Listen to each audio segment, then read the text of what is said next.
Assalamu alaikum guys, welcome to Eduverst. This is Azmain Anaf here. I am a student of Rajaguttara Model College. Today I'll be taking your biology class. So আজকে আমরা chapter 2 পড়ব। তার আগেই বলে নিই, আপনারা নতুন নতুন ক্লাস 6-এ উঠছেন, আপনাদের এই ক্লাস 6, 7, 8 এই টাইমটাতে ইউজুয়ালি আপনাদের অনেকগুলো নতুন নতুন টার্ম আসবে। হ্যাঁ, কঠিন কঠিন নাম পাবেন বায়োলজিতে।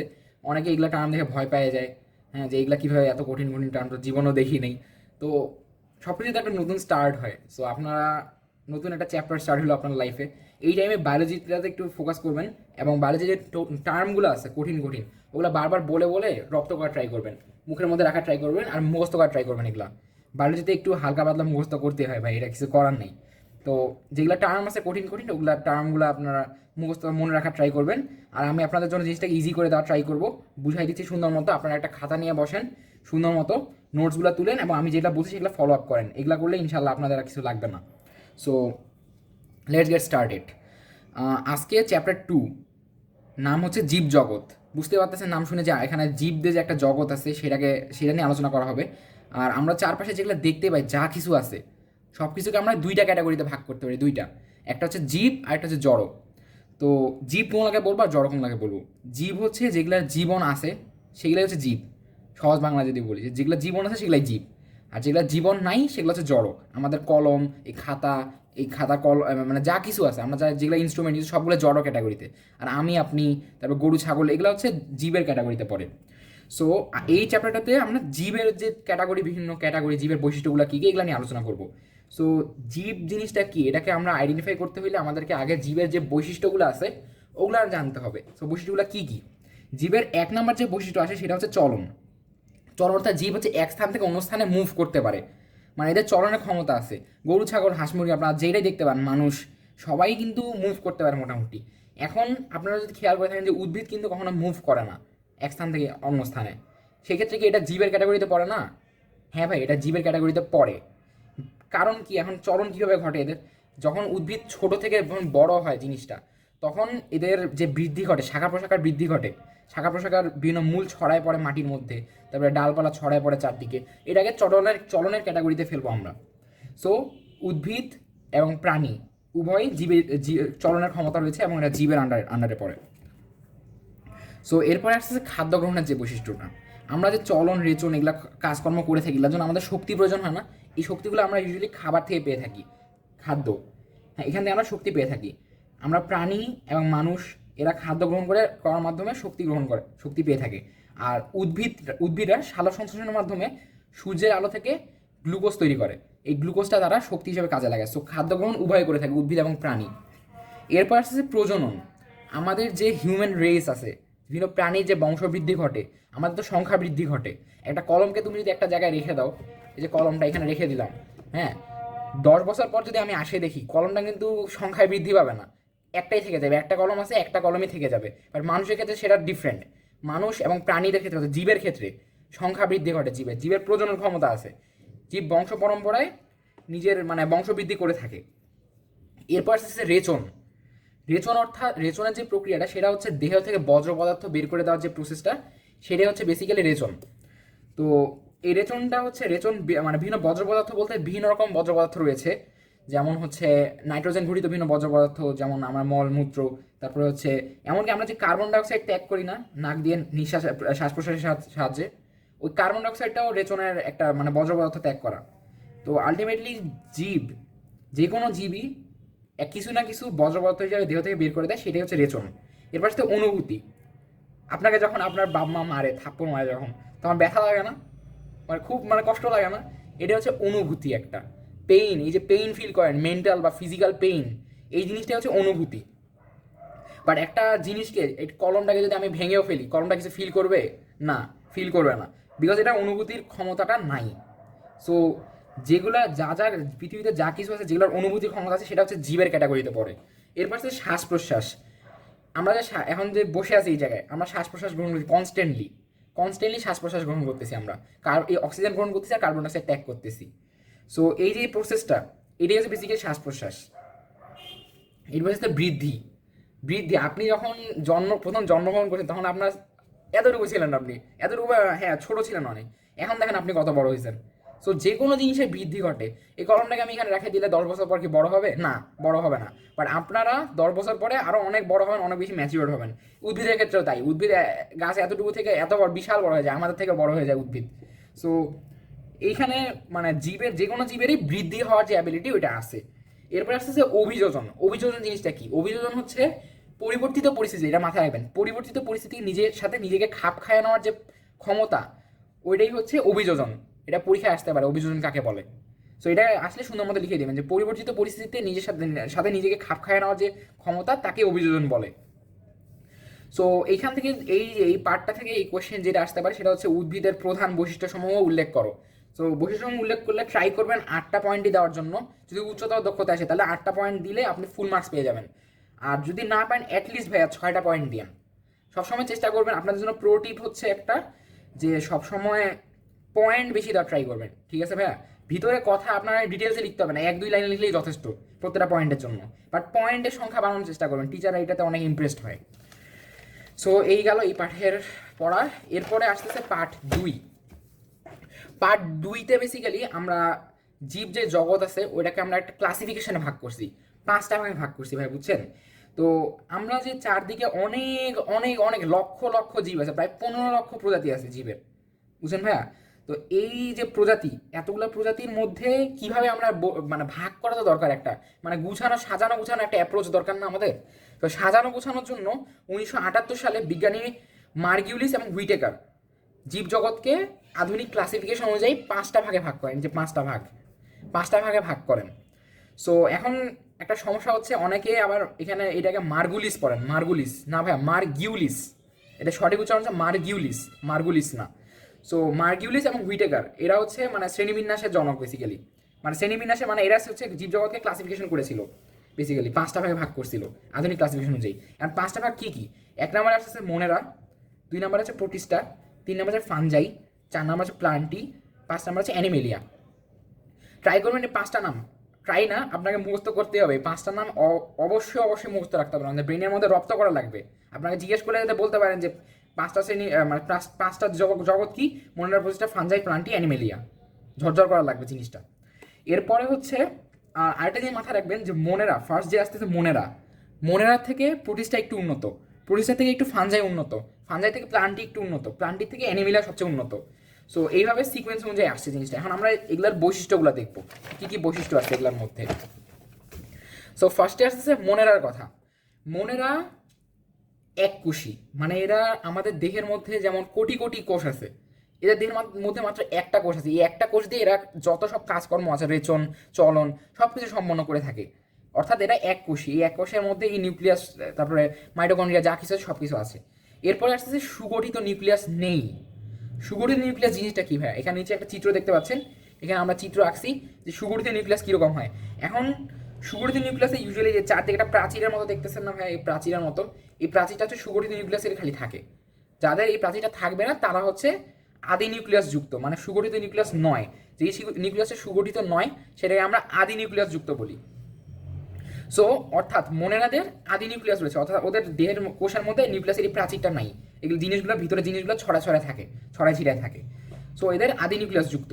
এবং আণুবীক্ষণিক জীব, আণুবীক্ষণিক জীব কোনটাকে বলি? যেগুলোকে অনুবীক্ষণ যন্ত্র ছাড়া দেখা যায় না ইউজুয়ালি। মানে দেখার জন্য অনুবীক্ষণ যন্ত্র লাগে। বুঝতে পারতেছেন একটা কোষ কত ছোট হয়? আমাদের দেহের, আমাদের মানুষের মধ্যে কোটি কোটি কোষ আছে, তার মানে কোটি কোটি কোষের মধ্যে থেকে যদি একটা কোষ আলাদা করি কত ছোট হবে চিন্তা করতে পারতেছেন? অর্থাৎ মোনেরার মাত্র দেহের মধ্যে মাত্র একটাই কোষ আছে, যার কারণে এটা খালি চোখে দেখা যায় না, অনুবীক্ষণ যন্ত্রের সাহায্যে দেখতে হয়। তা আবার উন্নত অনুবীক্ষণ যন্ত্র লাগে দেখার জন্য, যার কারণে এটাকে আণুবীক্ষণিক জীব বলা হয়। এবং উদাহরণ হিসেবে রাইজোবিয়াম আছে, রাইজোবিয়াম, এটা মনে রাখবেন, রাইজোবিয়াম উদাহরণ। হ্যাঁ, আর আপনাদের পরীক্ষার মধ্যে মোনেরা জীব যে কোশ্চেনটা আসতে পারে সেটা মানে প্রত্যেকটা জীব জগতে যে কোশ্চেনটা আসতে পারে সেটা হচ্ছে, ধরেন ভাইয়ার উদ্দীপকের রাইজোবিয়ামের কথা বললো, এরপরে হচ্ছে আপনাদেরকে কোশ্চেন করা হলো যে মানে উদ্দীপকে কোন জীবজগৎ সম্পর্কে আলোচনা করা হয়েছে সেই জীবজগতের বৈশিষ্ট্যগুলো উল্লেখ করো। তখন আপনি রাইজোবিয়ামের কথা বলে সুন্দর মতো মনের যে বৈশিষ্ট্যগুলো আছে উদাহরণ সহ ইয়ে করবেন, আর পারলে গুগল থেকে নামে একটা চিত্র দিয়ে দেন, তাহলে তো ভাইয়া টিচার পুরো ইমপ্রেসড হয়ে যাবে, আপনাদের ফুল মার্কস দিতে বাধ্য তখন টিচার। আর চিত্র না দিলেও সমস্যা নেই, প্যারা নেই। সো এরপরে আসতেছে প্রোটিস্টা। প্রোটিস্টাদের বৈশিষ্ট্য হচ্ছে এরা এককোষী, সুগঠিত নিউক্লিয়াস যুক্ত এবং একক বা দলবদ্ধভাবে থাকে। আপনাকে আগে বলছিলাম যে ধীরে ধীরে এরা উন্নত হয়, মোনেরা থেকে প্রোটিস্টা একটু উন্নত। খেয়াল করে দেখেন এদের কিন্তু সুগঠিত নিউক্লিয়াস ছিল না, অর্থাৎ এরা আদি নিউক্লিয়াস যুক্ত ছিল, বাট এখানে কিন্তু সুগঠিত নিউক্লিয়াস যুক্ত। এরা এরা এককোষী ঠিকই, বাট এদের সুগঠিত নিউক্লিয়াস যুক্ত রয়েছে, অর্থাৎ এদের এরকম সুগঠিত নিউক্লিয়াস রয়েছে প্রাচীর যুক্ত। সো এরা হচ্ছে এককোষী সুগঠিত নিউক্লিয়াস যুক্ত এবং একক বা দলবদ্ধভাবে থাকতে পারে।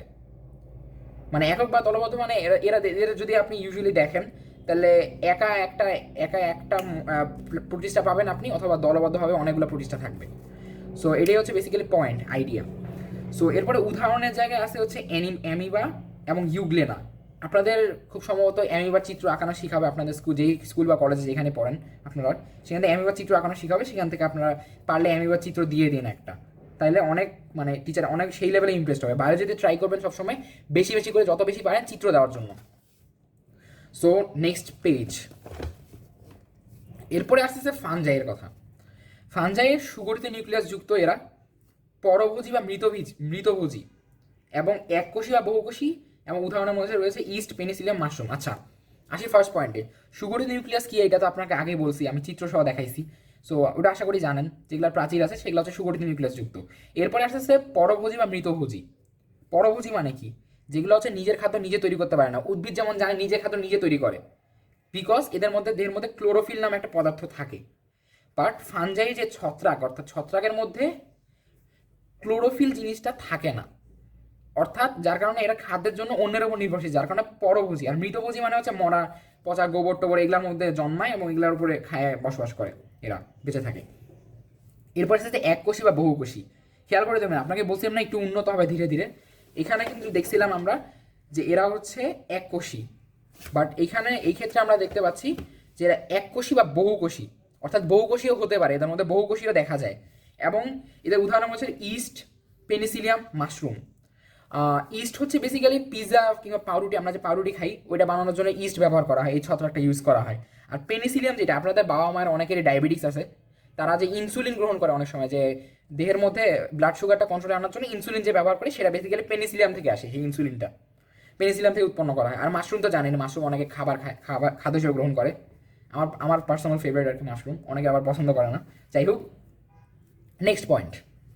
এরপরে আসতেছে হচ্ছে প্লান্টি। প্লান্টি মানে হচ্ছে পৃথিবীতে যত রকমের উদ্ভিদ আছে ভাই, যত রকমের উদ্ভিদ প্রত্যেকটা এই ক্যাটাগরিতে পড়ে। প্লান্টি এটা হচ্ছে সবচেয়ে ইজি ক্যাটাগরি আমাদের চোখের মধ্যে পড়ে ইউজুয়ালি, যে প্লান্টি মানে উদ্ভিদ, যে কোনো উদ্ভিদটা কি হয়, স্বভোজী হয়, ওদের নিজের খাদ্য নিজেরাই তৈরি করতে পারে, অর্থাৎ এরা স্বভোজী। মানে ক্লোরোফিল আছে এদের এদের দেহের মধ্যে কিন্তু ক্লোরোফিল আছে, ফলে সূর্যের আলোকের উপস্থিতিতে সালোক সংশ্লেষণের মাধ্যমে এরা সূর্যালোক থেকে গ্লুকোজ তৈরি করে এবং গ্লুকোজ দিয়ে শক্তি উৎপাদন করে এবং খাদ্য গ্রহণ করে। সো এরা স্বভোজী, মানে নিজের খাদ্য নিজেই তৈরি করে। এরপরে এককোষী বা বহুকোষী। এর মধ্যে এককোষী অনেক ছোট ছোট ক্ষুদ্র আণুবীক্ষণিক উদ্ভিদ আছে, যেগুলোকে আমরা খালি চোখে ইউজুয়ালি দেখতে পারি না, আর এরা উদ্ভিদের ক্যাটাগরিতে পড়ে, বিকজ এরা স্বভোজী এবং বাকি বৈশিষ্ট্যগুলো রয়েছে এদের মধ্যে। সুতরাং এরা এককোষী এবং বহুকোষী হতে পারে। বহুকোষী উদ্ভিদ বলতে আমরা আম জাম যেগুলো গাছ দেখি সেগুলো প্রত্যেকটাই বহুকোষী ক্যাটাগরিতে। সো এই গেল এককোষী বা বহুকোষী। এরপরে আসছে কোষ প্রাচীর যুক্ত। এদের দেহের বাইরে একটা কোষ প্রাচীরের মতো থাকে, সেলুলোজ নির্মিত। সেলুলোজ কি জিনিস? সেলুলোজ হচ্ছে এক ধরনের জড় পদার্থ, যেটা দিয়ে বেসিক্যালি কোষ প্রাচীর তৈরি, উদ্ভিদ দেহের যে কোষ প্রাচীর সেটা তৈরি হয়ে থাকে। আপনারা সামনের চ্যাপ্টারগুলোতে উদ্ভিদ কোষ যখন প্রাণী কোষের যখন চিত্র আঁকবেন তখন এই জিনিসটা দেখতে পাবেন যে আপনাদেরকে সুন্দর মতো কোষ প্রাচীর রাখতে হবে উদ্ভিদের ক্ষেত্রে। প্রাণীদের ক্ষেত্রে কিন্তু কোষ প্রাচীর নাই, উদ্ভিদের ক্ষেত্রে এটা বিশেষ বৈশিষ্ট্য উদ্ভিদের, যে এদের ক্ষেত্রে কোষ প্রাচীর জিনিসটা আছে এবং সেটা সেলুলোজ নির্মিত হয় ইউজুয়ালি। এরপরে হচ্ছে আস্তে আস্তে সুগঠিত নিউক্লিয়াস যুক্ত। অবভিয়াসলি ভাইয়া এর আগের প্রত্যেকটাই দেখা গেছে মানে ফানজাই কিংবা হচ্ছে প্রোটিস্টা, এগুলো হচ্ছে সুগঠিত নিউক্লিয়াস যুক্ত। সো অবভিয়াসলি এটাও সুগঠিত নিউক্লিয়াস যুক্ত হবে, অর্থাৎ এদের দেহের মধ্যে কোষ প্রাচীর জিনিসটা রয়েছে। উদাহরণের মধ্যে অবভিয়াসলি আপনারা আরও অজস্র উদাহরণ দেখাই দেবেন, আমি মাত্র 3টা উদাহরণ দেখাইছি, আম জাম কাঁঠাল, ইজি। এরপরে আরও অনেক উদাহরণ দেখাইতে পারবেন আপনারা। এরপরে আসতেছে হচ্ছে অ্যানিমেলিয়া, লাস্ট যে ইয়েটা আসে। এই অ্যানিমেলিয়ার আন্ডারে আমি আপনি পৃথিবীর যতগুলা প্রাণী দেখতে পাই আমরা, পশু পাখি, হাঁস মুরগি যা কিছু আছে সবগুলা এই ক্যাটাগরিতে পড়ে। তো এদের ফার্স্টে যে আসে সেটা হচ্ছে সেলুলোজ নির্মিত কোষ প্রাচীর থাকে না, এদের কোষ প্রাচীরই থাকে না ভাইয়া, এদের বাইরে একটা কোষ পর্দা জাস্ট থাকে। পর্দার মতো একটা মানে পলিথিনের মতো দেখতে অনেকটা ইয়ের মতো পর্দা থাকে, একটা জাস্ট পাতলা পর্দা থাকে, এদের কোষ প্রাচীর থাকে না। হ্যাঁ, যার কারণে উদ্ভিদ কোষের থেকে প্রাণী কোষটা অনেক সফট হয় দেখতে। উদ্ভিদের বাইরে মানে উদ্ভিদের কোষটা ইউজুয়ালি অনেক শক্ত হয়, বিকজ এটার বাইরে একটা আবরণ থাকে, সেলুলোজ নির্মিত একটা কোষ প্রাচীরের মতো থাকে। আর প্রাণী কোষের ক্ষেত্রে সেটা থাকে না, যার কারণে প্রাণী কোষ অনেক সফট হয় ইউজুয়ালি, একটা পাতলা পর্দা থাকে, অর্থাৎ সেলুলোজ নির্মিত কোষ প্রাচীর থাকে না এটার মধ্যে। এরপরে আসতেছে প্লাস্টিড নেই। অবভিয়াসলি আমাদের দেহে কি প্লাস্টিক আছে? না ভাইয়া। প্লাস্টিক থাকলে আমরা খাদ্য গ্রহণ করার প্রয়োজন পড়তো না আমাদের। আমরা সূর্যের আলো থেকেই মানে ভিটামিন ডি যেভাবে উৎপন্ন করি আমরা সূর্যের আলো থেকে, সেভাবেই আমরা সূর্যের আলো থেকে খাদ্য উৎপাদন করে, গ্লুকোজ উৎপাদন করে খাদ্য মানে খাদ্যের কোনো প্রয়োজনই থাকতো না। বাট আমাদের দেহে সমস্যা হচ্ছে প্লাস্টিক নেই, অর্থাৎ প্লাস্টিক না থাকার কারণে ক্লোরোফিলও নেই আমাদের দেহে। আর ক্লোরোফিল না থাকার কারণে আমরা নিজের খাদ্য নিজে তৈরি করতে পারি না, ফলে আমরা পরভোজী। সো নিচে সেম পয়েন্ট, খাদ্যের জন্য প্রত্যক্ষ বা পরোক্ষভাবে উদ্ভিদের উপর নির্ভরশীল। হ্যাঁ, আমরা যে খাদ্য গ্রহণ করি সেটা প্রত্যেকটাই আমরা উদ্ভিদের উপর নির্ভরশীল। ভাই কীভাবে আমি বলি, আপনি বলতে পারেন এখন যে ভাই আমরা যে গরু ছাগল খাদ্য গ্রহণ হিসাবে গরু খাই, গরুর মাংস, হ্যাঁ মুরগির গোস্ত, এগুলো যে খাই, মাছ, তারপর এগুলো যে খাই, এগুলো তো উদ্ভিদে না, উদ্ভিদের ক্যাটাগরিতে কীভাবে পড়ে? ভাই এখন চিন্তা করেন, আমরা যে গরু ছাগল এগুলো খাই, এগুলো আবার কি খাই চিন্তা করে দেখেন তো একটু। এগুলা কিন্তু মানে ঘাস, পাতা, এগুলোর উপরে ডিপেন্ড করে, অর্থাৎ উদ্ভিদের উপর ডিপেন্ড করে। অর্থাৎ আমরা যে গরু ছাগল এগুলো খাচ্ছি, ওই গরু ছাগলগুলো আবার উদ্ভিদের উপর নির্ভরশীল। সো প্রত্যক্ষ বা পরোক্ষভাবে, এখানে বলছে প্রত্যক্ষ বা পরোক্ষভাবে। হ্যাঁ, আমরা যখন শাক সবজি খাই তখন প্রত্যক্ষভাবে খাদ্যের জন্য উদ্ভিদের উপর নির্ভর করতেছি। আবার যখন মাছ মাংস এগুলো খাই, তখন হচ্ছে আমরা পরোক্ষভাবে উদ্ভিদের উপর নির্ভর করতেছি, বিকজ সেই প্রাণী যেগুলো খাচ্ছি আমরা, সেই প্রাণীগুলো আবার উদ্ভিদের উপর নির্ভরশীল, যার কারণে পরোক্ষভাবে আমরা উদ্ভিদের উপর নির্ভরশীল। সো এই গেল তিনটা পয়েন্ট, যে সেলুলোজ নির্মিত প্রাচীর থাকে না, প্লাস্টিক থাকে না, আর আমরা খাদ্যের জন্য প্রত্যক্ষ বা পরোক্ষভাবে উদ্ভিদের উপর নির্ভরশীল। এরপরে উদাহরণের জায়গায় আছে মাছ, পাখি, গরু, মানুষ, আরও অনেক উদাহরণ দিতে পারবে না, যতগুলো প্রাণী আছে সবগুলাই এই ক্যাটাগরির মধ্যে পড়ে। সো এই ছিল বেসিক্যালি আজকের ক্লাস। আজকে আপনাকে 5টা ক্যাটাগরি মুখস্থ করাই দিছি। আপনাদের যে কোনো ক্যাটাগরি থেকে আসতে পারে, যে কোনো জীবজগৎ থেকে কোশ্চেন আসতে পারে, যে একটা উদ্দীপকে দিয়ে দিল, যে কোনো জীবের, ধরেন উদ্দীপকে পাখির কথা বললো, বললো যে উদ্দীপকের উল্লেখিত প্রাণীটি কোন জগতের অন্তর্ভুক্ত, সেই জগৎটি ব্যাখ্যা করো, বৈশিষ্ট্যগুলো ব্যাখ্যা করো। তখন সুন্দর মতো আপনি এই 3টা বৈশিষ্ট্য দিয়ে দেবেন। পারলে আপনি হায়ার ক্লাসের বই থেকেও আরও অনেক বৈশিষ্ট্য দেখতে পারেন, সেটা আপনার ব্যাপার। দিলে ভালো, না দিলেও সমস্যা নেই, আপনি ভালো মার্কসই পাবেন। সো এই ছিল বেসিক্যালি আজকের ক্লাস। এতক্ষণ আমার সাথে থাকার জন্য আপনাকে ধন্যবাদ। কোনো কিছু না বুঝে থাকলে আমাকে আপনি কমেন্ট বক্সে কোয়েশ্চেন করতে পারেন, আর কোনো কমপ্লেইন থাকলে সেটাও কমেন্ট বক্সে জানাতে পারেন আমাদেরকে, কিংবা আমাদের ইনবক্সে জানাতে পারেন। ধন্যবাদ আপনাকে এতক্ষণ আপনাদের সাথে থাকার জন্য। আসসালামু আলাইকুম গাইস।